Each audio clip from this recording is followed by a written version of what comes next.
Mandatory documents are going to be proof of application and proof of identity. So proof of application is... Hi everyone, thanks for joining again. So today's vlog is about the extension visa, what Rika and I did to, after 2 years, have her stay here for another 2.5 years. So that the next visa we'll be applying for will be next year, which is the indefinite leave to remain. So what I thought I'd do is talk you through what we did as an extension visa so that she could stay here.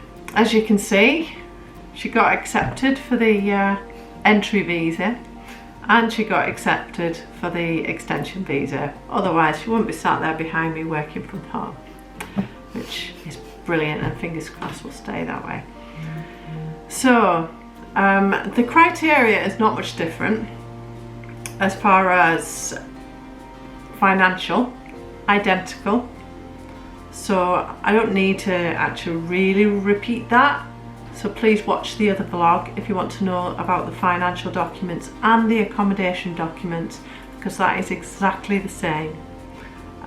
It's, in short, pay slips, statements, proof of accommodation, and obviously work documents.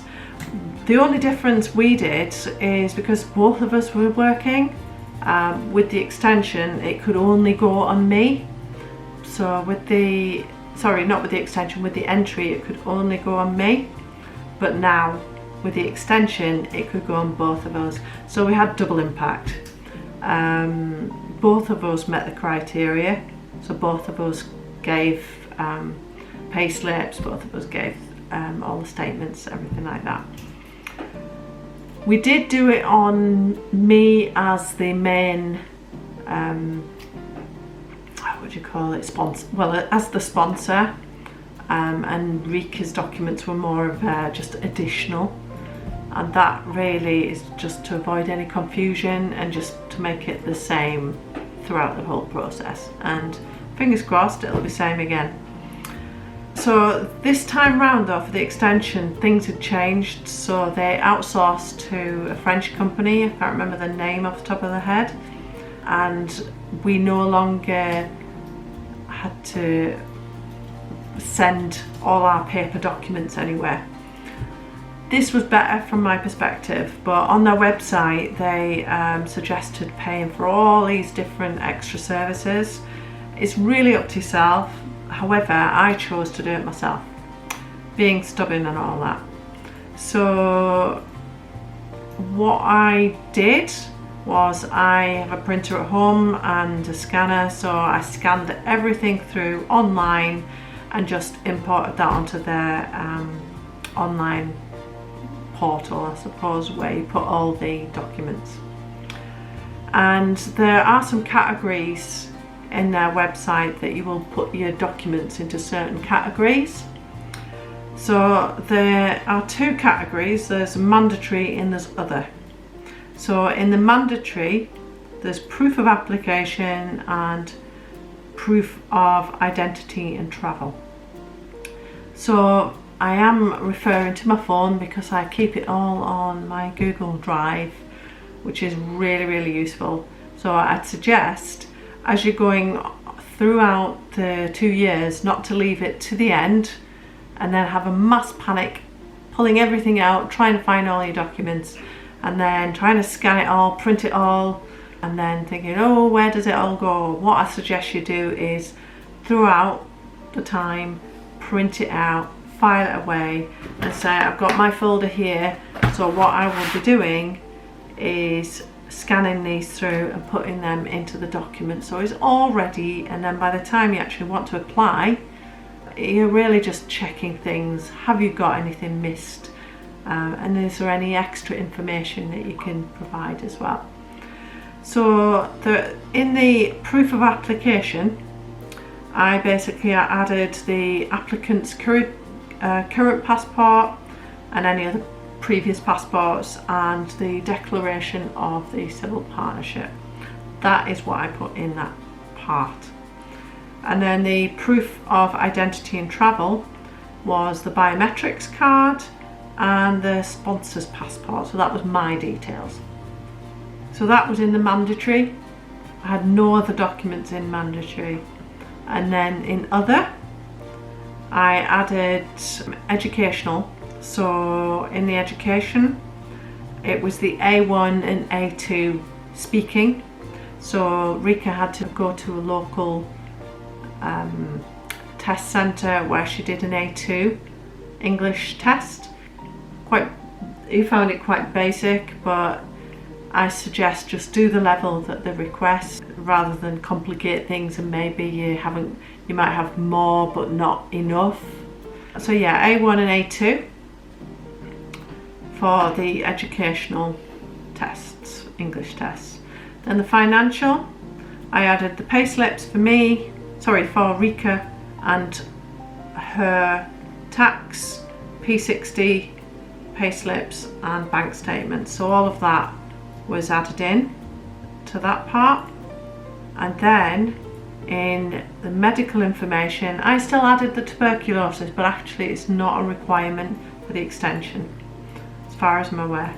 Then there's the residence in the UK. So basically it's, if I remember correctly, and I'm going to have to double check this, so I will confirm in the next vlog when I'm doing the indefinite leave to remain, because the documents are the same, I believe. 12 documents to prove that you both live at that property. So you can have joint and you can have separate. So you can have either 6 for me and 6 for Rika, or you can have 3 for me, 3 for Rika and 3 joint. As long as there's overall 12 documents. Or as I say, you can do the joint ones and they're classed as 2 documents. So it would, for me, we used tenancy agreements, we used a landlord letter. Sorry, this was for the actual accommodation. For the correspondence, we used a letter from work, another payslip because we had the payslip stamped. We've got council tax in there. We've got water, bank statements, gas and electricity, and you can use phone bills, I believe. So we use the landline, and then TV license, doctor's letters, things like that. So all of that was included in the correspondence. And then there was the accommodation, which sent some photos of the accommodation, all the tenancy agreements. We had a letter from the landlord. So for the entry, we had a letter for the landlord to say he was happy for Rika to join and stay. And basically we had a second letter just kind of reiterating what he'd already said, just to show that the situation is the same. And then as far as sponsors employment, I provided my P45, I provided bank statements, the letter from my employer, and that's pretty much it, pay slips. And then I just had an other section. So that was references from friends and family. That was the applicant's birth certificate, so obviously Rika's. And we had an appendix, so I would definitely suggest putting an appendix and put everything in order that you are submitting the application as. Slightly more tricky as far as when you're uploading it online to when you're doing it as a pack of paper. But yeah, in your mind, if you have it in an order, then it's going to be much easier to just double check that you've got all your documents that you need. It's worth as well, if you've made any possible mistakes, slight mistakes that you're aware of, or something you have to omit, just really add in a separate page to just say there's some corrections. So that basically isn't going to get rejected, hopefully, and they don't come back and say, well, you didn't do this because you've highlighted we didn't do this because of this, this and this. We also sent Rika's national insurance letter and the application form, biometrics letter, and we had the checklist, just double checking that we had everything there. And then there was holidays, so just proof of holidays, flights, photos of our relationship. So we didn't send proof of conversations. There wasn't really a need for that, because it's really obvious with the correspondence that we are living together. It's more proof of things that we've done together. So what I tend to do is say on Facebook a historical kind of chronological order of pictures and comments and things like that, so people can see our journey and what we've done together. So really useful to prove your relationship using Facebook, definitely. And as well as proof of holidays, anything else that you think stands out. So it might be a particular anniversary or a birthday, something that you maybe have some photos of, or something that you did to celebrate. And that is it as far as applying for the extension. So what I did was I went onto the government website first and filled in that online, and then made my payment, and then I was directed to the outsourcing company. That's where I uploaded all the documents, and then it was basically when I'd chosen to send that or to finalise that. We paid for priority decision, and we were given a decision. Well, we were given a appointment, and we actually travelled to Manchester. And we brought all the documents as always, and there was no real need to do that because we've uploaded it online already.